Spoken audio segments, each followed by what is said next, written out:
Today I will rearrange the letters of the alphabet to put Q and J together.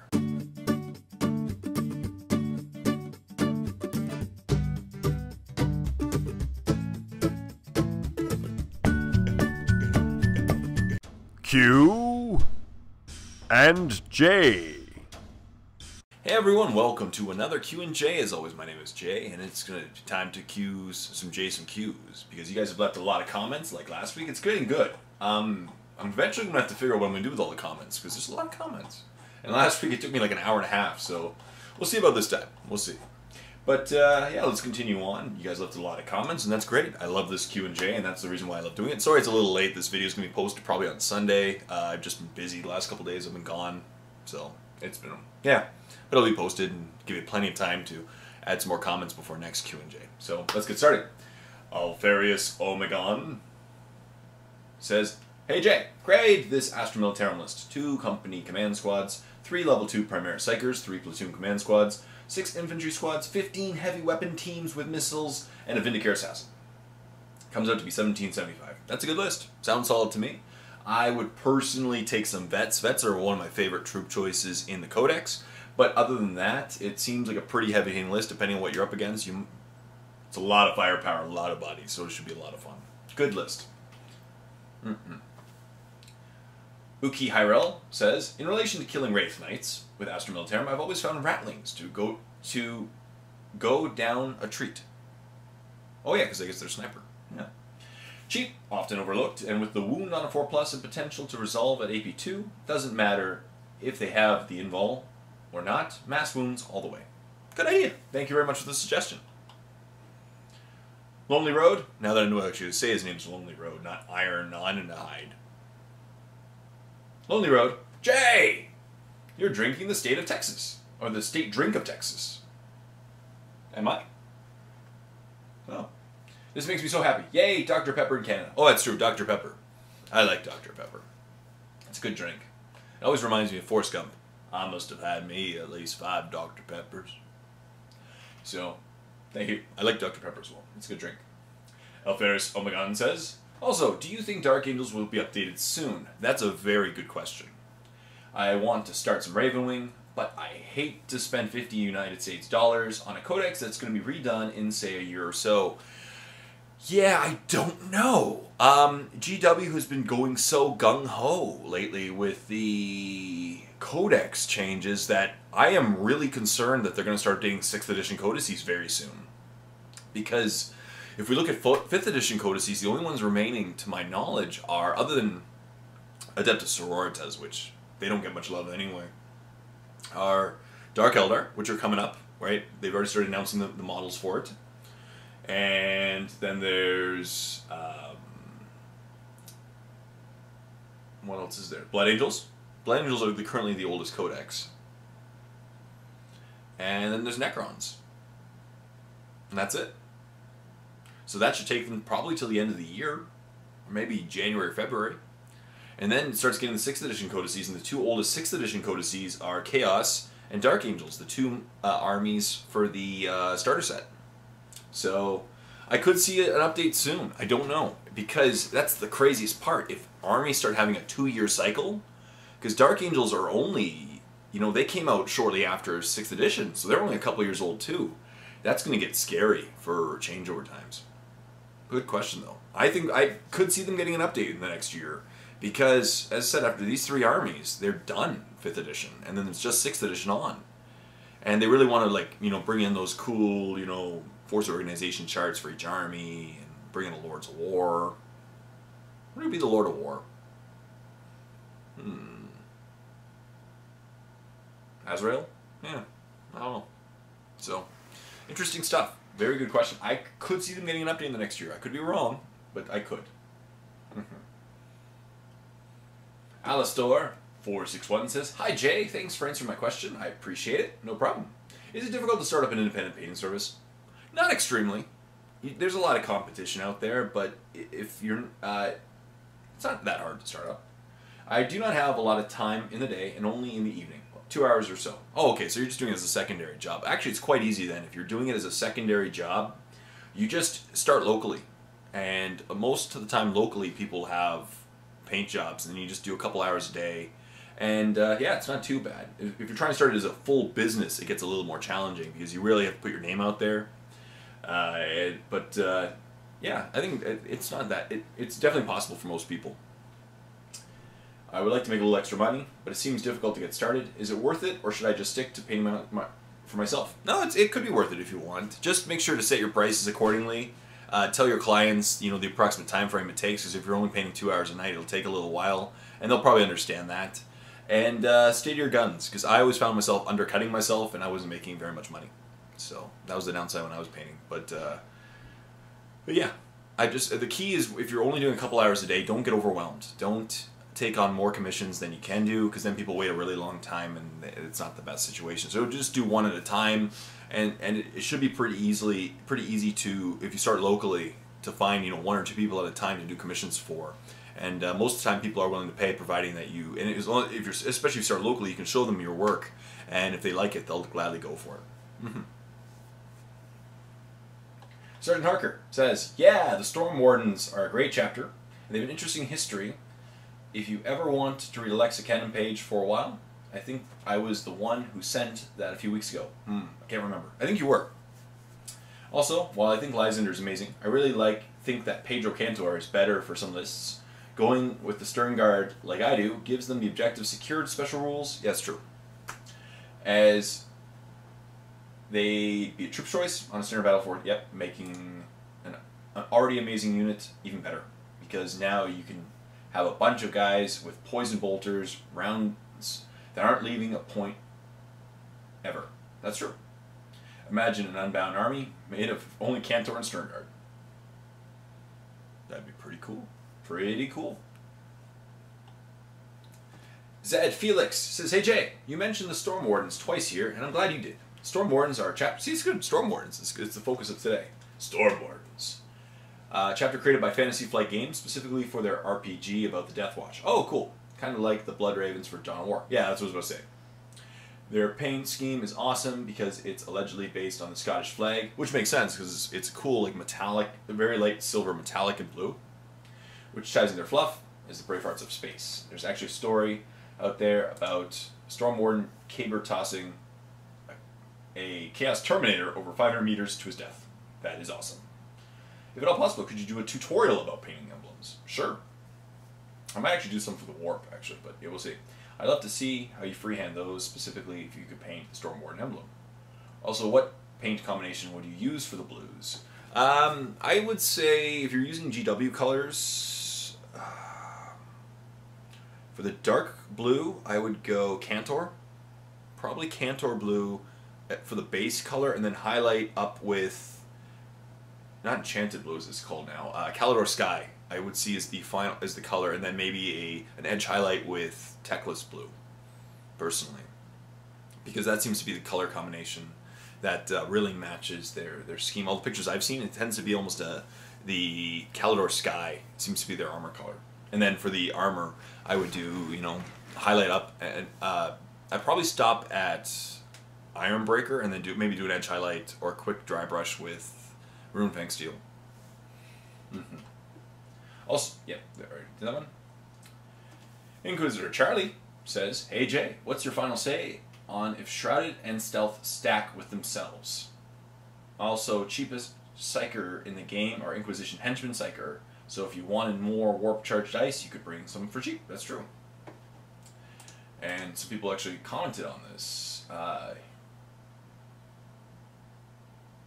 Yes, I think they do stack. It just used to be that people got confused with... they do stack on themselves. Like if you get a Shrouded and a Stealth, you could use them to get like a 3+ cover in open terrain. But what people were confused about was night fighting in the old edition, because you got Shrouded or Stealth. You didn't get both. So that's why. And Nicola Warren says...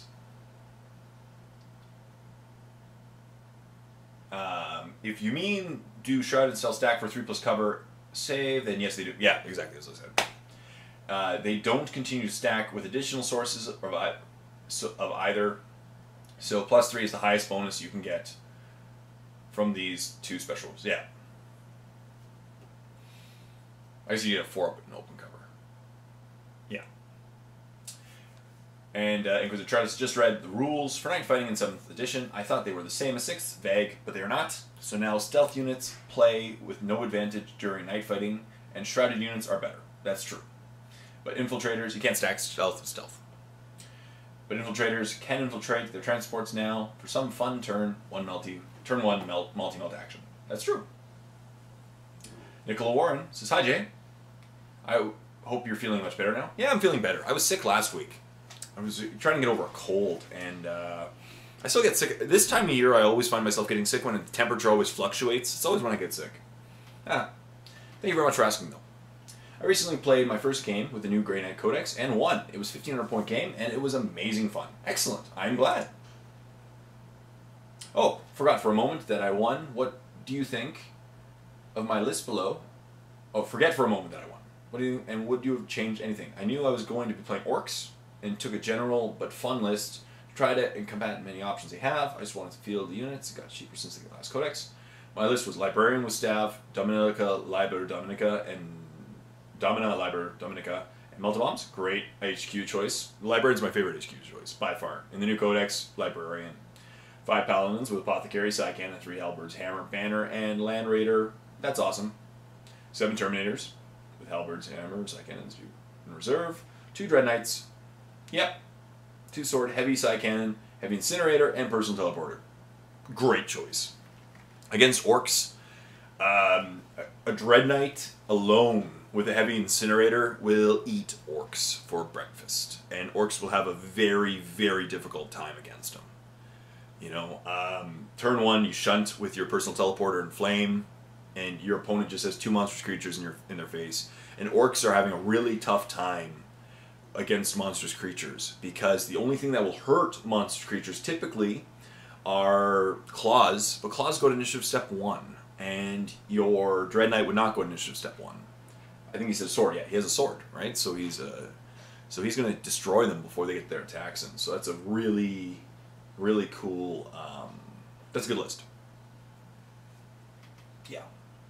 The only thing I might have thought was taking 2 Land Raiders in the end, but Deep Striking Terminators are good. My opponent threw me a curveball and took an Unbound All-Walker list. Ooh. I like. This included a Morkanaut, 2 Forge World Mega Dreads. I love Mega Dreads. I gotta get some. They're awesome. 4 Death Dreads and 4 Killicans. He also had a unit of Birdo Boys with mechs in the Mork to repair it, and anything had got Grotritter's Mork. Also had a 5+ invol save. Wow, but he didn't have any troops. So if it was objectives, you'd be in a very good shape. We wanted to play an easy, fun game, so we just went for a kill each other game. Oh, okay. The best part of the game for both players was that the Paladins with my Libby in close combat with the Morkanaut. The game ended with only my Libby and 3 Paladins alive. Awesome. Regards, Nicola. Great job. That sounds like a fun game. Rubik thinks so too. Very cool, very cool. As you saw, I did a battle report recently, the Wa Gozkal versus Grey Knights, and in the end it was only like 3 models left for the Grey Knights. It was cool. Sergeant Herker, also on the guard list against the Avatar, squads of Bane Wolves. Get them with the Chem Cannon. Meltas can't hurt the Avatar. No, that's true. So get these. It's poison, so it can hurt both of them, and they can use the fast attack slot and bring the pain. It's template 2, so they can possibly hit several targets as well as these knights. Awesome. Great suggestion. Very, very cool. Yeah, great suggestion. Yeah, because Meltas can't hurt the Avatar. He's immune to like flaming and Melta weapons. Orcs is the biggest. Says, hey Jay, do you have a fantasy army? No! I did when I worked at Mini Wargaming. I played Bretonnian, but it was just a house army. One day I would love to get a fantasy army, but there's so much I want to do before that. I really want to flush out my 40k armies, because I know my lists are getting a little monotonous. Actually, I mentioned I'm going to be doing a painting challenge in October, 1,000 points. And I think I might continue from then on, every month, 1,000 point painting challenge. But here's what I'm going to do though. I'm going to put up a video in a few days, and I'm going to ask you guys to choose which army I'm going to add 1,000 points to. And that's where we're going. I have so many points of models in my garage and my studio right now that I want to paint up. And I really don't want to start a fantasy army until I get my 40k models done. And I still have Infinity to paint up, and Malifaux, and fantasy's a good game, But I just don't have the time right now. And the thing is, being a one-man team, I personally feel it's better to specialize in certain games than having to play all of them. I don't know. We'll see. Fantasy, it seems like an interesting game. I'm kind of waiting to see what they do with Fantasy. Because, are they getting a new edition? Are they not? Is this, I don't know. That new model is insane. Ragath? Ragash? I think his name's Ragash. Yeah, he's awesome. If not, what army would you go for, and will you go for it? Number one, my two favorite armies in fantasy are ogres and orcs and goblins. They're both awesome. I really know vampire counts are strong army. I love the look of the undead, but I really like ogres. Yeah, ogres to me and orcs and goblos are my favorite armies personally. I love orcs. They're awesome. 615 Death Dealer says, "Hey Jay, thanks for the advice. In Last Cannons worked well, especially when you have an officer giving the ignore cover." Yes, and Monster Hunter. I totally forgot about Monster Hunter. Very good point, and that would be nasty. Meltivets are great. Also for monster creature, Ratlings.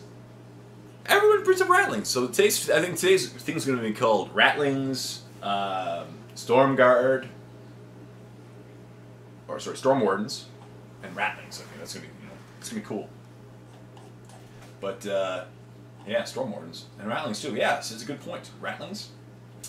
And, cheap, and wound everything on 4-up. We're ending on 6. However, I really like the Knight Command Pask, and a Punisher, heavy 20, rending, kills pretty much everything. That's true. It does. Lachlan Clark says, "Hey Jay, great content. Thank you. As per the norm, I was wondering if you had any advice about sticking with an army. I seem to start lots of small armies, having had numerous armies yet, haven't wanted to stick with any of them. Cheers." It depends. You know what? Certain people love one army, and they love to play that army, and other people like to play small armies. I have 4 studio armies right now. I'm going to try to add more, because I just like the variety for the battle reports and everything. But it depends. Certain armies are very, like Eldar. You can build a bunch of different Eldar lists, and it gives you that versatility within an army. But some people crave a completely different army, and they switch armies. It's to each his own on this one. No one's really better. If you play the same army, you'll go through the cycles. Good, bad, good, bad, good, bad. Eldar in 4th were really solid. In 5th, they were okay. And now in 6th and 7th, they're amazing. But if you play a bunch of different armies, you'll have the same cycle, but you can at least, balance it out in the sense that there'll always be a good army that you can play if you're into competitive games, or there'll always be a fun army if you're into fun games, and so forth. Yeah. But, yeah, to each his own on it. It's not, you don't only have to play one army. I play a bunch, and I love it. Each one gives you a different flavor, and you have a great time. Matix, 1 million, or it's like a lot of millions. 1, 2, 3, 4, 5, 6. 1 million. Do you think the party bus idea, Stormlord, or other super heavy,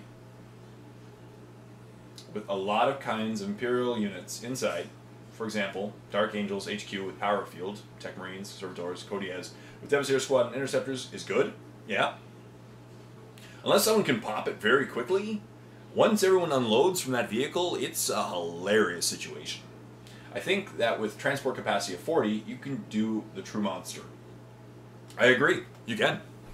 And as long as no one... But the problem is that vehicle might be the source of your opponents picking on turn 1. Because if there's that scary of a unit, they got to get stuff out of it. So their strength D is going towards it. But if it survives... It is insane. When that many models unload from a vehicle, provided you can actually unload them, because that's so many models, it would be hilarious. And your opponent would just be like... Adam Paley says, "Hello, Jerry. Hello there, Jay from England. I have just pre-ordered the new Space Hulk set. Will you do the same?" Nope. Here's why. I wanted to. I just had to wait till payday, and by the time my payday rolled around, it was sold out. Wasn't meant to be. Yeah, it sold out so quickly this week. I tried pre-order from my local store and everything. Sold out. Just they couldn't get many of them in stock. Each store I know of only got like 4 or 5 copies, and they just were gone the second that they arrived, kind of thing. They, it was released yesterday officially, or I guess because this will air Sunday, so it was released yesterday. But before I could even order it, was sold out. Unfortunately, it was just a really cool set, and I love Space Hulk, and I just had to get the money together, and it wasn't meant to be. How's it going? Okay. Rubik is down here. See you later. You want me on camera? Alright. What a wacky dog.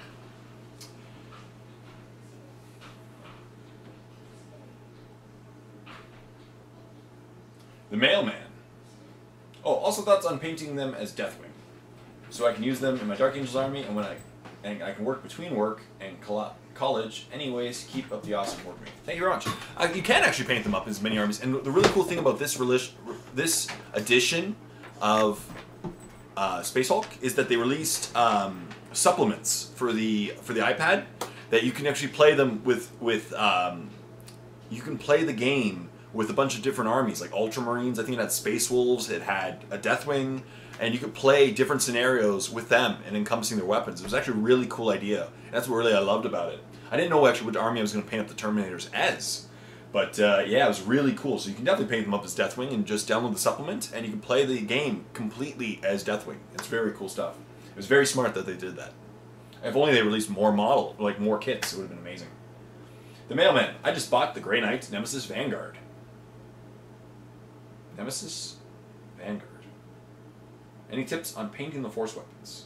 Since I don't have an airbrush, none of these tips online seem to work. Essentially, if you're painting Force weapons, I did do a miniature painting 101 on it, but it won't be available till probably the end of the year, if not January. It was a very recent miniature painting 101, in which I just use two-brush blending. You can either two-brush blend it, or you can wet blend. But I just like two-brush blending, and as there will be a miniature painting 101, but I just blend it. You know, I start with one color, like white and the light blue, which is usually like Lothern blue, and I two-brush blend it so you get a nice gradient, and then I take the next color. In my set, it would be Calor Sky, and then I two-brush blend between the Lothern blue and Calor Sky, and then work my way up. And the final color would be a 1-to-1 mix of, or maybe a 2-to-1 mix of Cantor blue and Abaddon black. And then just repeat on the other side of a Force weapon. K Sweeney 36 says, if you're going to all review new army books, are you going to do fantasy or no? Who does? Owen, my old partner in crime, Owen might do fantasy books. He was telling me about it last time I talked to him. He was thinking of doing fantasy reviews. Other than that, there aren't really that many people that do fantasy reviews. I'm going to do 40K reviews because I know 40K really well. I don't really know fantasy very well. I found that if I did a fantasy review on it, it might just make no sense to me. Yeah. Nagash. That's what it was. I was thinking Nagash is the new guy.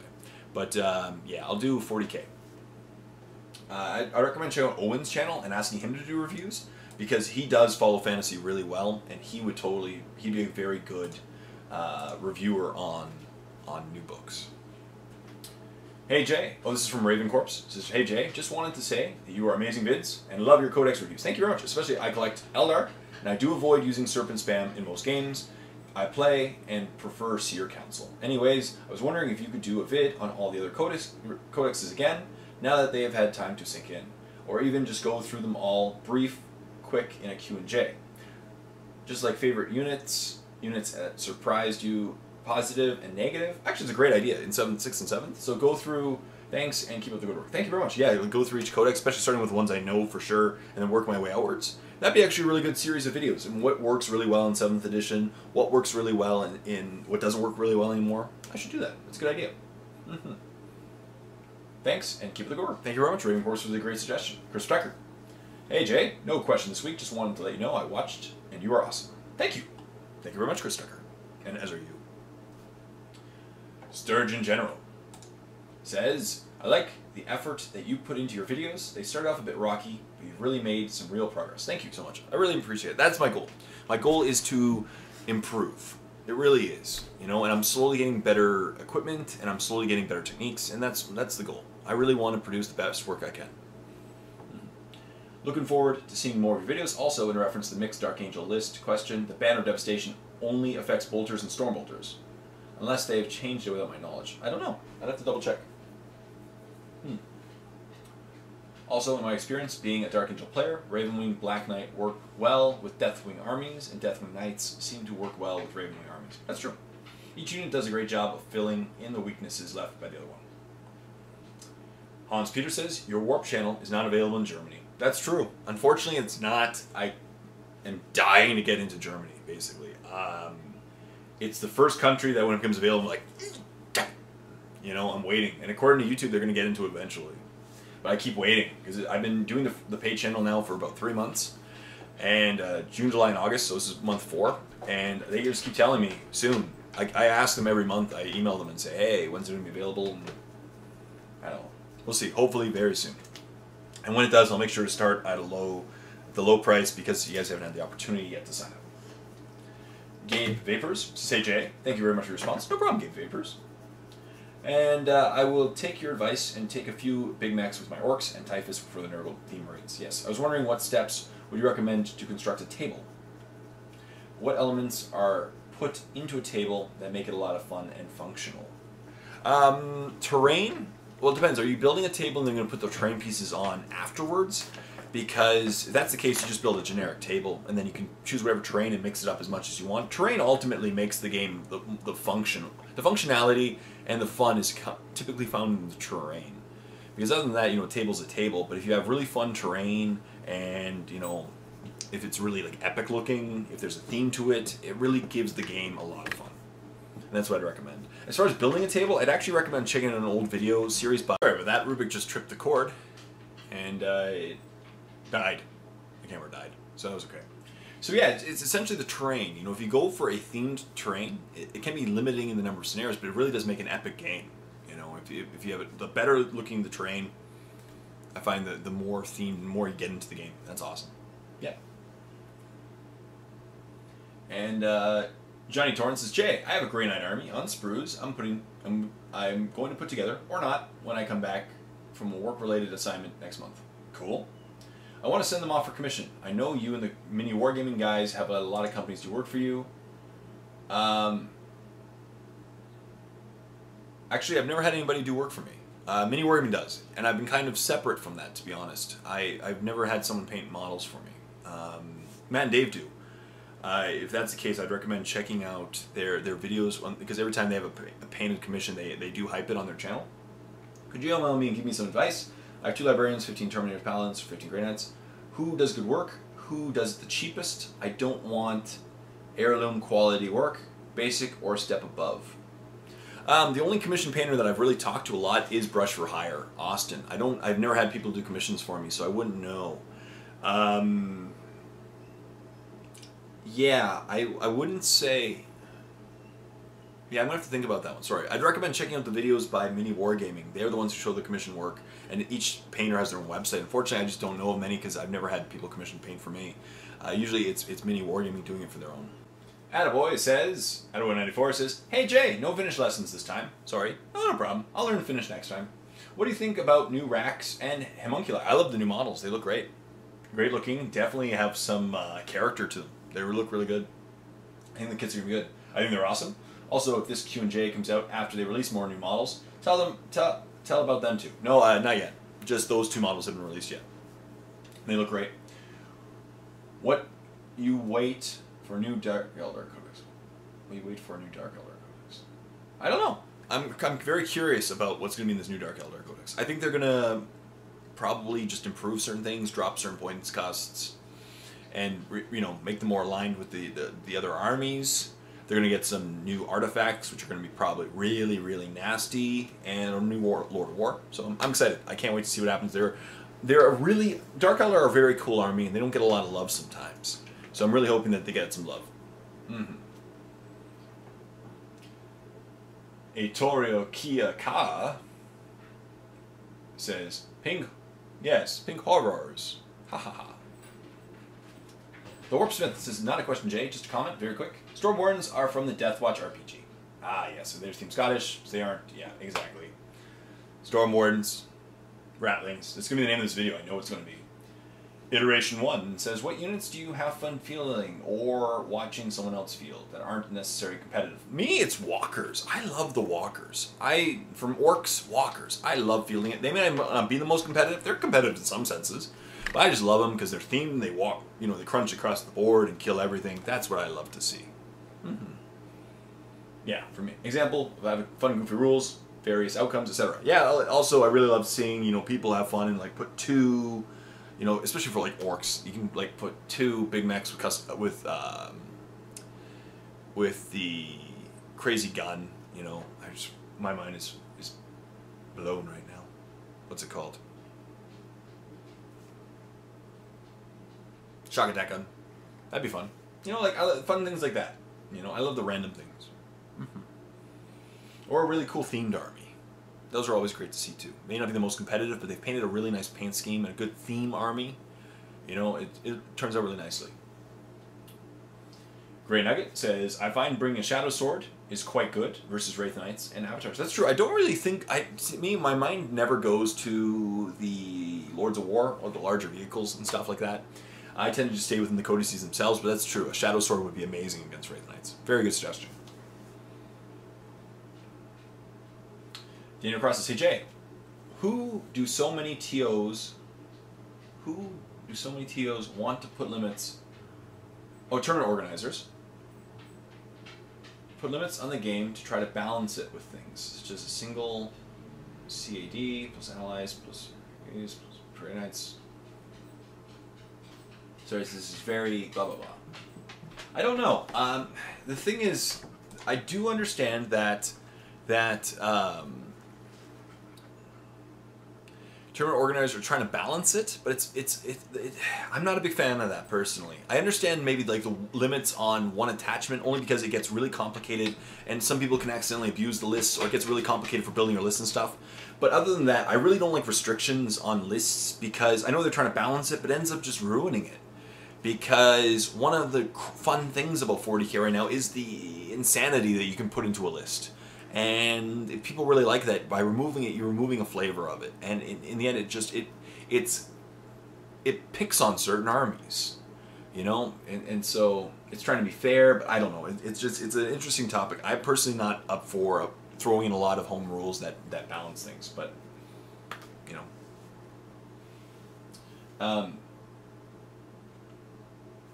yeah, I don't know. It's a very good question. I just personally don't see it, Just Joe says, I've had my channel for nearly 2 years now. I've only just around to trying to go pro with my channel, and I make a career out of it. Excellent. I've made it like £1.50 in total. My only problem is I can't get any publicity. Can you or someone else help with this? If so, please message me. Thanks. No problem. Let's check out Just Joe for a second. Welcome to the channel. Prop punt. So he plays mostly games. Yeah, I'll definitely contact you in the near future about that. But it's hard when you're playing games. Games are a little harder. I think you have to go through Machinima or something like that, or to go pro. I think they have different rules for video games than they do to war games and stuff. Orcs is the biggest. Maybe a thing with Necrons and Blood Angels. They will have multiple Lords of War. Maybe. That'd be awesome. I could totally see that. That'd be very cool if they had multiple Lords of War. Or maybe eventually they're going to get a Lord of War that's like a Stompa. That'd be kind of cool. Like a giant Lord of War. It'd be very cool in these codices.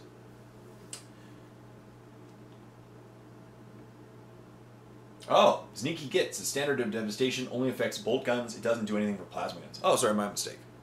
That's what someone else put down. But it does do bolters alone. That's great. Because you just DACA your opponent to death. Mm-hmm. Brian the Red says, Jay, I'm sorry. I've been skipping the ads. No problem. It's all good. If you want to skip the ads, feel free. I thought you got paid for those. I enjoy your content, but cannot afford the war. No problem. As I said, it's not for everyone. I understand. I won't skip any more, as I wish to support your show. Thank you very much. I appreciate that. Archon Timatron says, for a proper fluffy Imperial Fists list, you could maybe look also at Imperial Armor 10 for the Siege list. That's a good idea. Great idea, too. I really got to check out I really got to start investing in these Imperial Armor books. They have some great ideas. Mm-hmm. And great models. I love the Forge World models. Command the Dark Guard says, I'm sorry, good. Hey Jay, would you be interested in making a forum for your Q&Js? A place for you to put your videos and for a place where more questions can be more easily read and answered by the community, as well as you. That way you can still do a Q&J video, but more things can be answered for more variability. That's a good suggestion.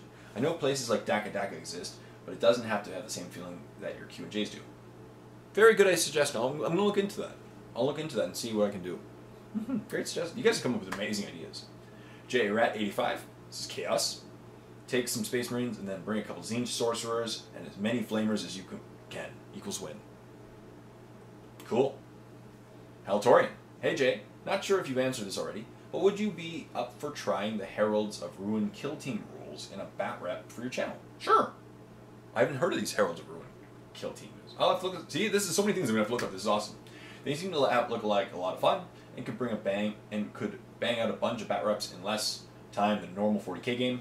I much prefer skirmish games personally, and I think the rules are fairly well balanced. Just a thought. Keep up the good work. I'll definitely check it out. Thank you very much. Ruin Kill Team rules. Heralds of Ruin Kill Team rules. I'm going to look that up after this. Cosmic Soybean says, I have to agree too. I love the Dark Eldar, but had to limit it heavily. My friends don't have much armor, and 2 Venoms with True Borns pumping out 24 poison shots each is brutal. My question is, what thoughts are on the Yenin supplement, Wraithguard, with D-Scythes? Are they worth the points, or are the cannons much better? I love D-Scythes. I love D-Scythes. That's what I gotta say. D-Scythes, it depends on what you're up against. But they will eat, monster creatures for breakfast, especially if you play up against Tyranids. D-Scythes are just nasty. Nasty, nasty, nasty. Hecatrix Wicks says, thanks for the mention, Jay, and I look forward to seeing your Dark Eldar Codex review. Thank you very much. I really do look forward to doing it. Rattling McDuff says, Jay, we don't have a problem with flyers. Buy a Contemptor Mortis. There's assault cannons will maul the army. That's true. Cares assault cannons will maul the army. That's true. Combined army forces are the best with a foundation of Green Wing as opposed to Raven Wing or Death Wing. Cool. Very good suggestion. Archon Timatron. Not sure why you lumped the Dark Eldar Codex in there with the Matt Ward retcons. I don't think I did. I apologize if I did. They're not a Matt Ward Codex. That book was written by Phil Kelly. Yes, any Eldar is written by Phil Kelly. And the models were designed by, what's his name? I'll remember his name in a second. I forget. And it was expanded very well in a fluff and sensible way. Phil Kelly is, in fact, one of the best stuff writers GW has. I argue he's the best. Phil Kelly is the best. And the codices that he gives love to are awesome. I'm really hoping he has his hands on Dark Eldar. I didn't mean to lump... I apologize if I lumped Matt Ward with Dark Eldar, because he did not write Dark Eldar. No, I know that for a fact. Anytime it's Eldar, it's written by Phil Kelly. He loves Eldar. They're his baby. Inferior in Pursuit says, hi Jay, you mentioned the awesomeness of Thunderwolf Cavalry, but Space Wolves seem to be even better with Sisters of Battle allies. Could be. Sister Dominions can borrow Space Wolf Force Organ FA drop pods and deep strike 2 or 3 units, which with a 4 to 5 ignore cover meltas each on turn 1 anywhere in the battlefield. Wow. St. Celestine gives the Death Star Thunderwolf Cavalry unit Fearless and Hit and Run. To have enough slots is Field Sisters Primary plus Company of Great Wolves Detachment. Oh, okay. Plus Space Wolves Allied Detachment, if you have a 3rd FA drop pod for Dominions. Very cool suggestion. See, this is great. Great tactics coming out of this Q&J. Not even by me, just by you guys.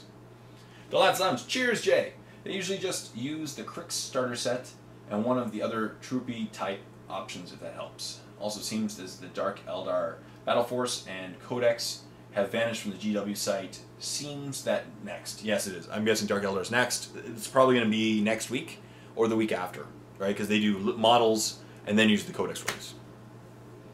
Although by the time you read this, we'll probably know. Yes, it is Dark Eldar. Very good suggestion, Lads Lounge. And yes, against the Crix Battle Box, I'd recommend if you're doing Signar. Like Signar, magic weapons, gun mages. It's the best option you have. You need magic, you need weapon, something to shoot at them from a distance. So gun mages with the upgrade would be the Dude, I think it's called, which gives them True Sight. It makes them really nasty. Black 13th are amazing at killing Crix because they can just have so many shenanigans against them as well. But you have to outgun them and you have to have magic weapons. Mm-hmm. Sebastian Hegelstrom says, "Hi Jay, I wondered if you've ever been to Warhammer World. Nope, never been. And if so, what do you think about it? I want to go. I ask because I'm heading there in the autumn.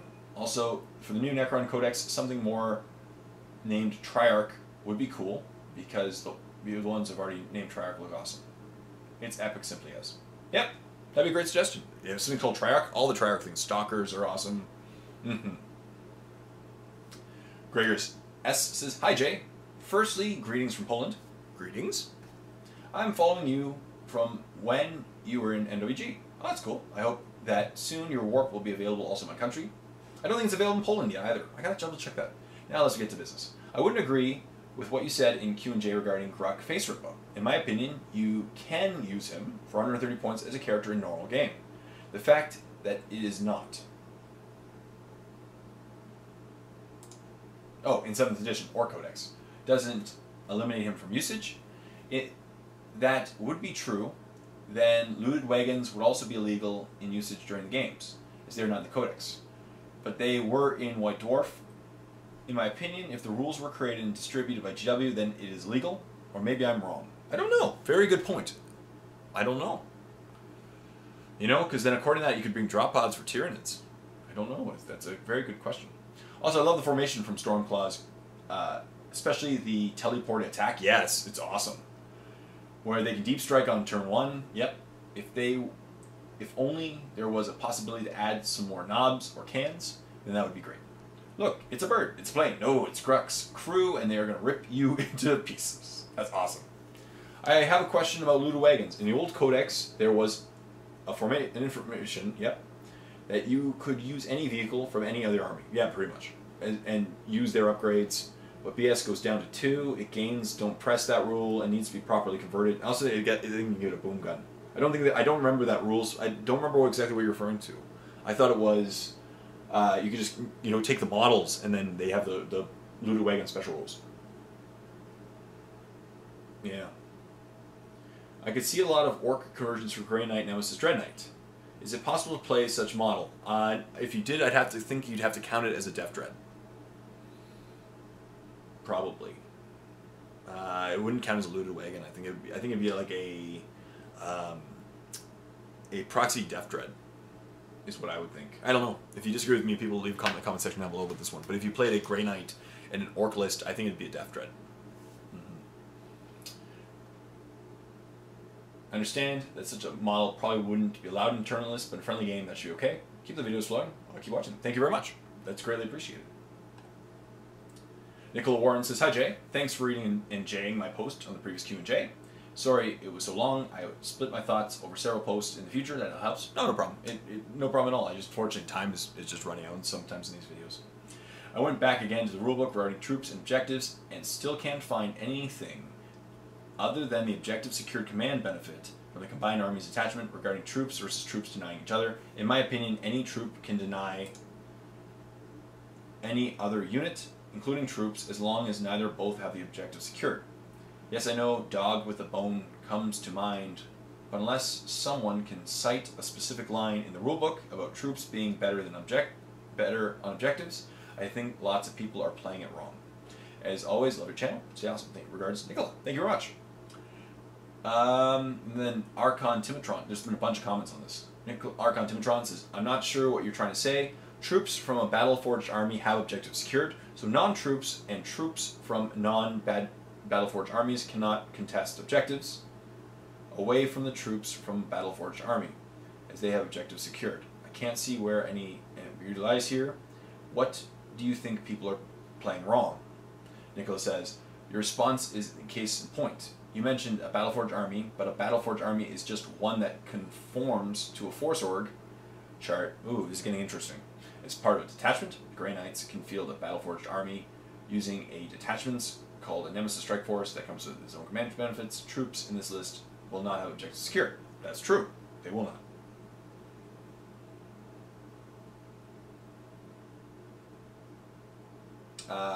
Yeah. The problem is there's debate, unfortunately. People keep debating whether or not troops let's say you bring a Grey Knights detachment, and your troops should be able to contest another set of troops that have the objective secured rule. That's what I personally believe, but it's people keep debating about it. Undead Pank says, hello again, Jay.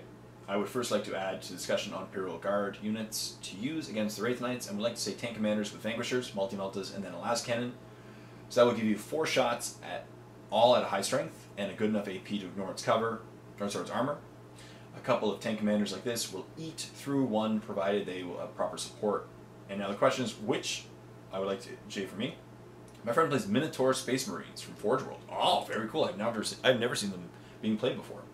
They have a stupid character master who is survivable as Drago, but for much cheaper. Using my orcs, I need a good way to kill them.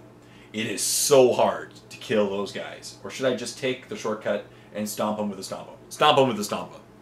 I don't mean to, These HQs you need to hit with Strength D. Certainly, even Drago now and Lysander, they are really hard to kill. Drago, it takes a lot of DACA. You can feel no pain, he's even more insane. D is the answer to these really hard to kill HQs, which, as I saw in my battle report. Yeah, D is very strong.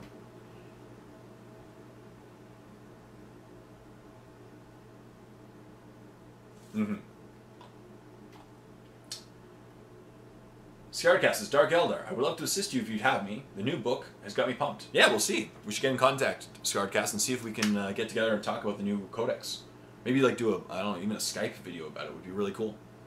Very good suggestion. I'd love to get your opinion. Scarcast is a really good Dark Angels player, and he specifies specifically in Dark Angels for his battle reports. So everyone, if you'd like to see Dark Angels battle reports, check out Scarcast.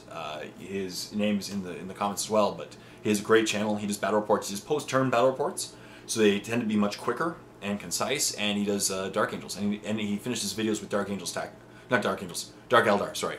Dark Eldar Tactica. So if you like Dark Eldar, check out Scarcast, for sure. And a couple comments about the new prices. And finally, Tim Whitehead says, Jay, can you explain all this hate on Matt Ward? I can. If he truly is as bad as people say, why did Games Workshop allow him to produce so many codices and army book rules? Surely, if it is checked, still mistakes are made and play tested, so surely it's more of a GW issue and Matt Ward issue. Alright, for the record, Matt Ward isn't 100% responsible for all the Matt Ward hate. He's kind of a Fallout guy, scapegoat, if you say. Matt Ward, the problems with Matt Ward codices are, Matt Ward tends to change the fluff. A lot of people who are really into the fluff, Matt Ward changes the fluff, and Games Workshop allows him to change the fluff. There's nothing wrong with changing the fluff, but he tends to change it in a weird way that makes it inconsistent, or just, it doesn't, sometimes with his fluff that he writes, it just doesn't make sense to those who are reading the fluff. They're like, what? It doesn't seem consistent with the army, you know? Like the way that Necrons was written. Necrons were this really cool, you know, mysterious race, and all of a sudden they became farmers who kind of made a big mistake with their lives and suffered for it. To be honest, Matt Ward gets a lot more screaming at than he deserved, but and as far as rules go, he'd always add in these rules that that were really broken. A lot of the broken rules came from Matt Ward codices, and a lot of the cheesy rules came from Matt Ward codices. That being said, Games Workshop does play test the rules, but they do say that they're a miniature company first, a games company second, and so they allow the cheesy rules to exist because they prefer the miniatures, you know. Yeah.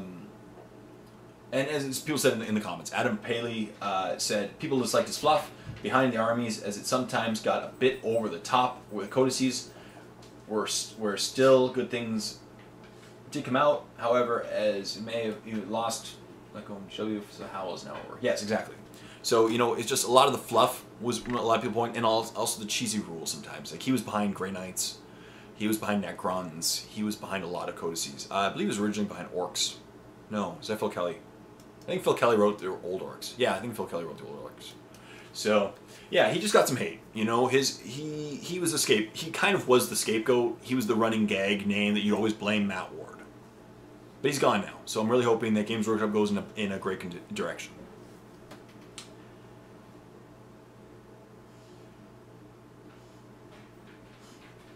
Yeah, and then a bunch of the comments are, yeah, like Gino even Latino even said he's just a scapegoat. He's kind of the scapegoat for all the nerd rage.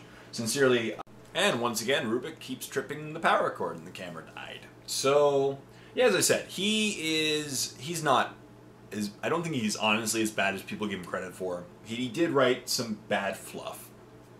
He did. But he became kind of, as I said, the scapegoat of the rage. And that's what some of the comments said as well. And GW does not play test as much as people would think. They do really focus on the miniatures, which is cool. Jess Goodwin was the one I was thinking of. Jess Goodwin was the one who sculpted the Dark Eldar models. He did a great job too. Yeah, you know, obviously Games Workshop prefers certain armies. They always love certain armies. Certain armies have to be the good guys. And Matt Ward was behind some of them. And so it was just, you know, on top of each other, it increased the rage. But it's okay. You know what? He's gone. I think Games Workshop is going to continue. I have faith in Games Workshop right now. I think they're going to continue. And I really hope the game continues onward because I love 40K. I love playing for fun. And I really hope we get to keep talking about it. You know, that's why. So thank you so much for listening to watching this Q&J. I hope I addressed all your comments. I think I got through all the comments. Other than there were some like tons of responses to certain comments that were a bit repetitive, and I just summarized them. But other than that, I really hope I answered all your comments. If I didn't, I'm very sorry. I think I did. I went over everyone's, but in halfway through, I had to change the way it was sorting, and I hope I went through everyone's videos. So if not, please repeat your comment. I'm very sorry if I missed it. I did not intend to miss it all. Or there's the chance that the comment was posted before this was filmed. This is actually filmed on Friday, but it's going to be airing probably on Sunday. So thank you so much for watching this Q&J. I really hope you enjoyed it. Please leave more comments in the comment section down below. More Q's for me to Jay. It was a great discussion today. Ratlings are awesome. Storm Wardens are awesome. Matt Ward, not as awesome, but he's you know, he's not as bad as probably people think. And in the end, 40K is awesome. So I hope that I hope it keeps going. So thank you so much for watching. Please leave a comment in the comment section down below. Please check out, go check out the Warp if you want to just see more videos. And yeah, just thank you very much for being a subscriber and for being a part of this discussion. Until next time, this is Jay saying, happy queuing and happy painting.